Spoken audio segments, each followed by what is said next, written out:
வலியற்ற varicose vein சிகிச்சை எளிய 30 நிமிட செயல்முறை. 7279487335. முற்போக்கு கூட்டணி அமைச்சர் உதயநிதி ஸ்டாலின் தேர்தல் பிரச்சாரத்தில் ஈடுபட்டு வருகிறார். அந்த காட்சிகளை நேரலையில் பார்க்கலாம். முத்தமிழர் டாக்டர் கலைஞருடைய ஆசியை பெற்ற வேட்பாளர், நம்முடைய கழக தலைவர் முதல்வருடைய அன்பையும் ஆதரவையும் பெற்ற வேட்பாளர், அதைவிட முக்கியமா இந்த பகுதி மக்களுடைய, வேலூர் நாடாளுமன்ற தொகுதி மக்களுடைய உங்களுடைய அன்பையும் ஆதரவையும் பெற்ற வெற்றி வேட்பாளர் என் அருமை சகோதரர் திரு கதிர் ஆனந்த் அவர்களுக்கு நம்முடைய வெற்றி சின்னம் உதயசூரியன் சின்னத்தில் வாக்கு சேகரிக்கின்ற இந்த பிரச்சார கூட்டத்தை மிகப்பெரிய ஒரு எழுச்சி விழாவை போல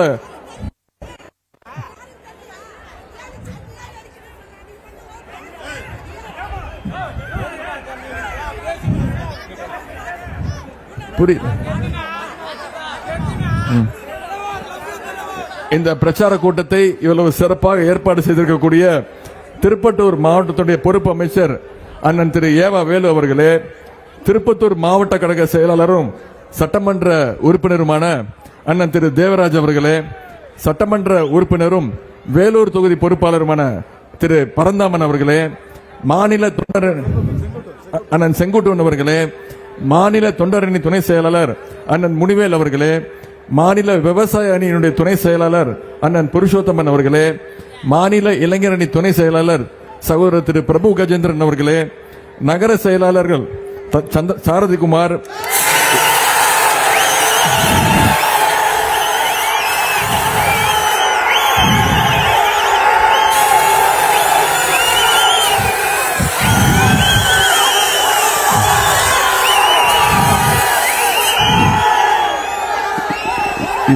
இதே எழுச்சி ஏப்ரல் 19 வரைக்கும் இருக்கணும். புரியுதா? இதே எழுச்சி இதை விட 100 மடங்கு எழுச்சி ஏப்ரல் 19 வரைக்கும் இருக்கணும். மீண்டும் சொல்றேன், நகர செயலாளர் அருமை சகோதரர் திரு சாரதிகுமார் அவர்களே, ஒன்றிய செயலாளர்கள் திரு தாமோதரன், ஞானவேலன், சாமுடி, திருப்பதி, பேரூர் கழக செயலாளர்கள் திரு ஸ்ரீதர், செல்வராஜ் உள்ளிட்ட அனைத்து ஒன்றிய நகர பேரூர் கிளை வார்டு கழக செயலாளர்களே, நிர்வாகிகளே, மாவட்ட இளைஞரணி அமைப்பாளர் சகோதரர் திரு வடிவேல் அவர்களே, மாவட்ட இளைஞரணி துணை அமைப்பாளர்கள் சகோதரர் கிரிராஜ், தௌசிப் அகமது உள்ளிட்ட அனைத்து அணிகளுடைய இளைஞரணி உள்ளிட்ட அனைத்து அணிகளுடைய நிர்வாகிகளே, அனைத்து உள்ளாட்சி அமைப்புகளுடைய பிரதிநிதிகளே, நம்முடைய இந்தியா கூட்டணி மதச்சார்பற்ற முற்போக்கு கூட்டணியில் உள்ள திராவிடர் கழகம், காங்கிரஸ் பேரியக்கம், மார்க்சிஸ்ட் கம்யூனிஸ்ட் கட்சி, இந்திய கம்யூனிஸ்ட் கட்சி, சிறுத்தைகள் கட்சி, மறுமலர்ச்சி திராவிட முன்னேற்ற கழகம், இந்திய யூனியன் முஸ்லீம் லீக், மனிதநேய மக்கள் கட்சி, மக்கள் நீதி மையம், தமிழக வாழ்வுரிமை கட்சி உள்ளிட்ட அனைத்து தோழமை கட்சியை சார்ந்த சகோதரர்களே, சகோதரிகளே, கழகத்துடைய செயற்குழு பொதுக்குழு உறுப்பினர்களே, மூத்த முன்னோடிகளே, இளைஞரணி உள்ளிட்ட அனைத்து அணிகளுடைய நிர்வாகிகளே, உறுப்பினர்களே, பெரியோர்களே, இங்கு மிக பெருமளவில் கூடியிருக்கக்கூடிய தாய்மார்களே, அக்காக்களே, தங்கைகளே, பாட்டிகளே, அம்மாக்களே, உங்க அத்தனை பேருக்கும் என்னுடைய வணக்கத்தை தெரிவித்துக் கொள்கின்றேன். அதே போல முக்கியமா முத்தமிழர் டாக்டர் கலைஞருடைய உயிரினும் மேலான அன்பு உடன்பிறப்புகளே, உங்க அத்தனை பேருக்கும் முதற்க என்னுடைய வணக்கத்தை நான் தெரிவித்துக் கொள்கின்றேன். நான் இன்னைக்கு இந்த பகுதிக்கு வந்து, வாணியம்பாடி பகுதிக்கு வந்து, நம்முடைய சகோதரர் கதிர் ஆனந்த் அவர்களுக்கு உதயசூரியன் சின்னத்தில் வாக்கு கேட்கலான்னு வந்தேன். ஆனா இங்க வந்ததுக்கு பிறகுதான் தெரியுது, உங்களுடைய எழுச்சியும் உணர்வையும் பார்க்கும் பொழுது நீங்க ஏற்கனவே முடிவு பண்ணிட்டீங்களாமா? என்ன முடிவு பண்ணிருக்கீங்க? நான் பேசி முடிச்சோடனே கலைஞ்சு போறதா? என்ன சின்னம்? சத்தமா சொல்லுங்க, என்ன சின்னம்? கையை காட்டி சொல்லுங்க, என்ன சின்னம்? உதயசூரியன் சின்னத்தில் வாக்களிச்சு ஜூன் 4ஆம் தேதி மிகப்பெரிய வாக்கு வித்தியாசத்தில் நம்முடைய சகோதரர் கதிரானந்த் அவர்களை நீங்க ஜெயிக்க வைக்கணும். செய்வீங்களா? இந்த வேலூர் பாராளுமன்றத்துக்கும் இந்த வேலூர் நாடாளுமன்ற தொகுதிக்கும் எனக்கும் மிகப்பெரிய ஒரு நெருக்கம் இருக்கு, ஒரு பந்தம் இருக்கு. என்னன்னு சொல்லட்டுமா? 2019ஆம் ஆண்டு அப்ப நான் கழகத்துல எந்த பொறுப்புலையும் கிடையாது, வெறும் கழகத்துடைய ஒரு அடிப்படை உறுப்பினர். என்னுடைய முதல் பிரச்சார கூட்டத்தை சகோதரர் கதிர் ஆனந்துக்காக இதே வேலூர் நாடாளுமன்ற தொகுதியில் நான் துவங்கினேன். அப்போ நம்முடைய கழகத்துடைய பொதுச் செயலாளர் அண்ணன் துரைமுருகன் அவர்கள் என்னை தட்டி கொடுத்து அமிச்சாரு, போய் நல்லா பண்ணிட்டு வா அப்படின்னு. இப்ப பாத்தீங்கன்னா நான் சட்டமன்ற உறுப்பினராகி, இளைஞரணி செயலாளராகி, இப்போ அமைச்சராகி இங்க வந்திருக்கேன். ஒரு ஒரு ஃபுல் சுத்தி வந்திருக்கேன். ஆனா நான் இப்பவும் சொல்றேன், நான் இங்க அமைச்சரா வரல, நான் இங்க இளைஞரணி செயலாளரா வரல, நான் இங்க சட்டமன்ற உறுப்பினரா வரல. நான் திரு கதிர் ஆனந்துடைய காலேஜ் மேட், அவருடைய ஜூனியர். அவருக்கு அரசியல்லையும் நான் அவருக்கு ஜூனியர், அரசியல்லையும் நான் அவருக்கு ஜூனியர், ஸ்கூல் காலேஜ்லயும் ஜூனியர், பள்ளிக்கூடத்திலையும் ஜூனியர். நாங்க 2 பேரும் ஒன்னாதான் படிச்சோம். அதனால அந்த உரிமையில என்னுடைய நண்பர் கதிரானந்தருக்காக உங்ககிட்ட உதயசூரியன் சின்னத்திற்காக வாக்கு கேட்டு வந்திருக்கேன். ஆனா சென்ற முறை நாடாளுமன்ற தேர்தலில் நீங்க கொஞ்சம் சோதிச்சிட்டீங்க. வெறும் 8000 வாக்கு, மற்ற தொகுதியில் லட்சக்கணக்கான வாக்கு வித்தியாசத்தில் ஜெயிக்க வச்சாங்க தமிழ்நாட்டு மக்கள். ஆனா நீங்க வெறும் 8000 வாக்கு வித்தியாசத்தை தான் ஜெயிக்க வச்சீங்க. அதற்கு இந்த முறை எல்லாத்துக்கும் சேர்த்து வச்சு இந்த முறை வேலூர்ல நம்ம நிச்சயம் 40க்கு 40, புதுச்சேரி, தமிழ்நாடு 40க்கு 40 ஜெயிக்க போது உறுதி. நான் உங்ககிட்ட கேட்பதெல்லாம் ஜெயிக்க வச்சதே நீங்க தான்.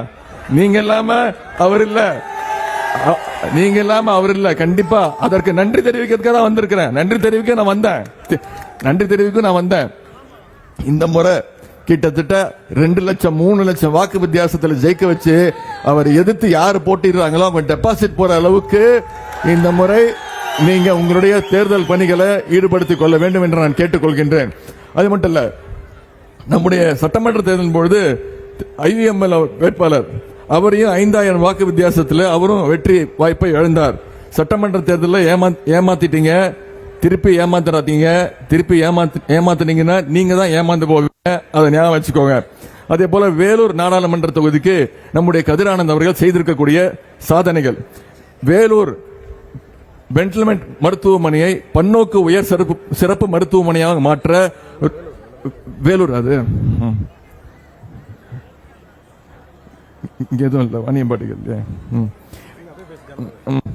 வேலூர் வெட்லேண்ட் அண்ட் மருத்துவமனையை பன்னோக்கு உயர் சிறப்பு மருத்துவமனையாக மாற்ற ரூபாய் 150 கோடி செலவில் புதிய மருத்துவமனை கட்டப்பட்டு வருகின்றது.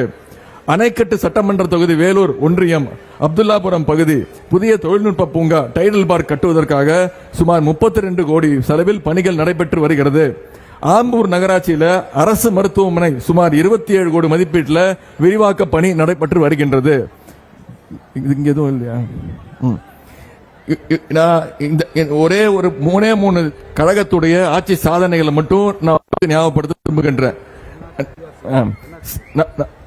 CAA-NRC சட்டம் உங்களுக்கு தெரியும், 2019 ஒன்றிய பாஜக அரசு கொண்டு வந்துச்சு. அப்போ ஆட்சியில் இருந்தது அடிமைகள் அதிமுக. அதை ஆதரிச்சு வாக்களிச்ச ஒரே கட்சி அதிமுக. அப்ப அதை எதிர்த்து வாக்களிச்சது நம்முடைய திராவிட முன்னேற்ற கழகம். இன்னும் பெருமையா சொல்லணும்னா, என்னுடைய பொது வாழ்வில் நான் என்னுடைய முதல் கைது என்ன தெரியுமா? அந்த CAA-NRC சட்டத்தை அறிமுகப்படுத்தும் போது அந்த சட்டத்தை கிழித்தெறிஞ்சது ஒரு நாள் முழுக்க சிறையில் இருந்தேன். அதை நான் என்னைக்குமே பெருமையா சொல்லுவேன். இன்னைக்கு ஒன்றிய அரசு திருப்பி சொல்லுது CAA சட்டத்தை திருப்பி கொண்டு வருவோம்னு. ஆனா இந்தியாவிலேயே ஒரே முதல்வர், நீங்க இந்தியாவில் எந்த மாநிலத்துக்கு வேணா கொண்டு வாங்க, ஆனா தமிழ்நாட்டுக்குள்ள CAA சட்டத்தை நான் அனுமதிக்க மாட்டேன்னு சொன்ன ஒரே தலைவர் நம்முடைய தமிழக முதல்வர் என்பதை நீங்க புரிஞ்சுக்கோங்க.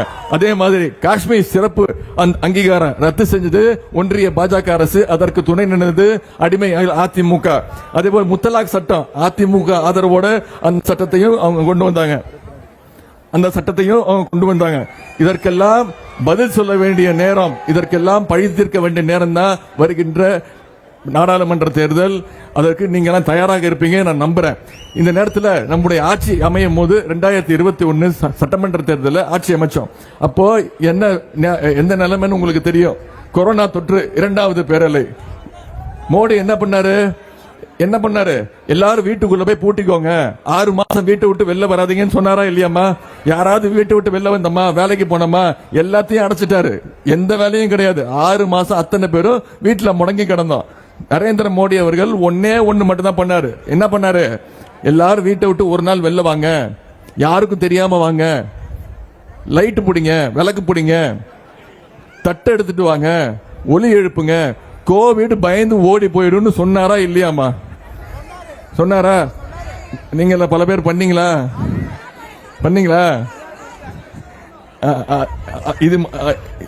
இது மட்டும்தான் திரு மோடி அவர்கள் பண்ணாரு. ஆனா நம்முடைய தலைவர் என்ன தெரியுமா பண்ணாரு? கோவிட் ஊசியை போட்டுக்கிட்டு அந்த விழிப்புணர்வை ஏற்படுத்தி பிபிஇ கிட்ட போட்டுக்கிட்டு கோயம்புத்தூர்ல கோவிட் வார்டுக்குள்ள போய் இந்தியாவிலேயே ஒரு முதலமைச்சர் தைரியமா கோவிட் வார்டுக்குள்ள போய் அந்த நோயாளிகள்லாம் நல்லா இருக்காங்களா, அவங்களுக்கு சரியான மருத்துவமனை பார்க்கப்படுதான்னு பார்த்த ஒரே தலைவர், ஒரே நம்முடைய முதலமைச்சர் அவர்கள் தான். அது மட்டும் இல்ல, இந்தியாவுக்கே கோவிட் ஊசி போட்டா மட்டும்தான் கோவிட்ல இருந்து தப்பிக்க முடியும்னு ஒட்டுமொத்த இந்தியாவுக்கே விழிப்புணர்வு கொடுத்தது நம்முடைய தமிழ்நாட்டு மக்கள். நாம தான், அந்த பெருமை நமக்கு தான் சேரும். அப்போ ஆட்சி அமைச்சம் கடும் நிதி நெருக்கடி. தலைவர் அவர்கள் தேர்தல் அறிக்கையில பல வாக்குறுதிகளை கொடுத்திருந்தாங்க. அப்போ எதிர்க்கட்சி என்ன சொன்னாங்க? இந்த வாக்குறுதிகள் முடியாதுன்னு சொன்னாங்க. தலைவர் அவர்கள் முதலமைச்சராகி முதல் கையெழுத்து என்ன போட்டாரு? மகளிருக்கு கட்டணமில்லா பேருந்து வசதி திட்டம் கொண்டு வந்தாரா இல்லையா? பல மாவட்டங்களுக்கு சுற்றுப்பயணம் செய்ய எல்லா இடத்துலயும் பிங்க் பஸ்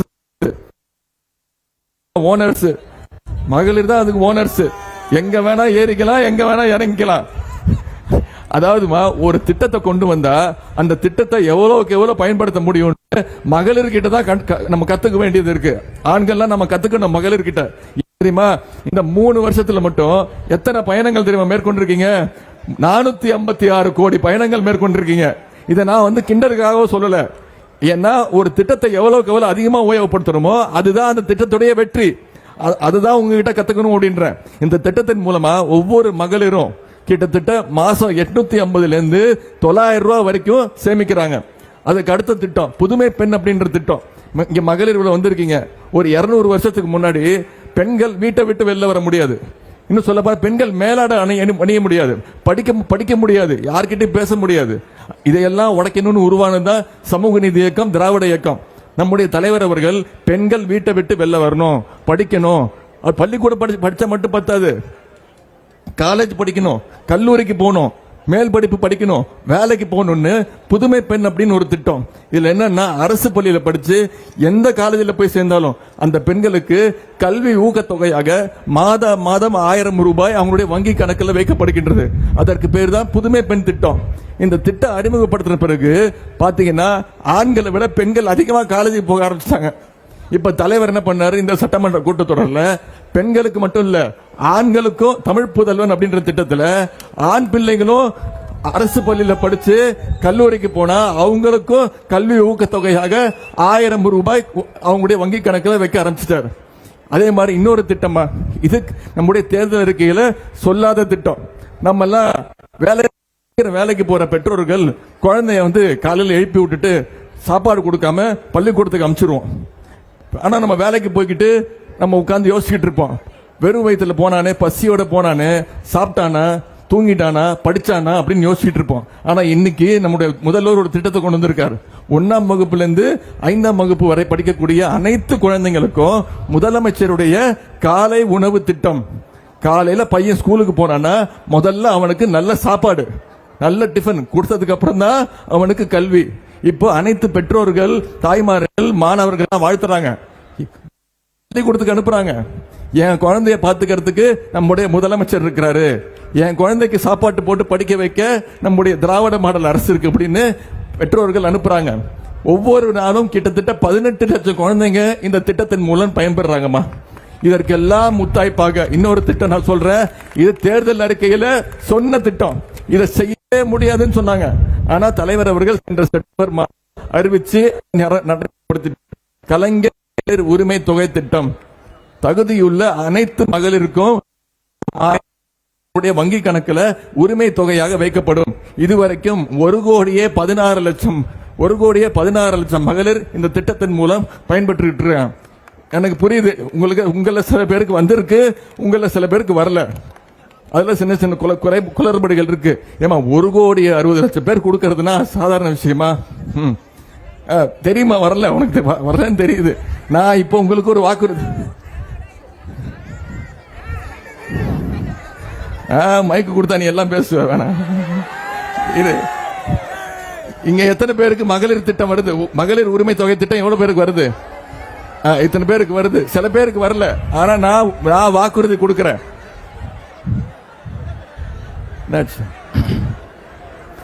நான் இப்ப வாக்குறுதி கொடுக்கிறேன். தேர்தல் நேரமா இப்ப நான் சொல்ல முடியாது. தேர்தல் முடிஞ்சது பிறகு அந்த துறைக்கும் நான் தான் அமைச்சர். கண்டிப்பாக அனைத்து அந்த குளறுபடிகள்லாம் சரி செய்யப்பட்டு அனைத்து மகளிருக்கும், அந்த 1,60,00,000 மகளிருக்கும் கண்டிப்பாக மாதம் 1000 ரூபாய் மகளிர் உரிமை தொகை திட்டம் கண்டிப்பாக வந்து சேரும். இதை நீங்க நம்புறீங்களா இல்லையா?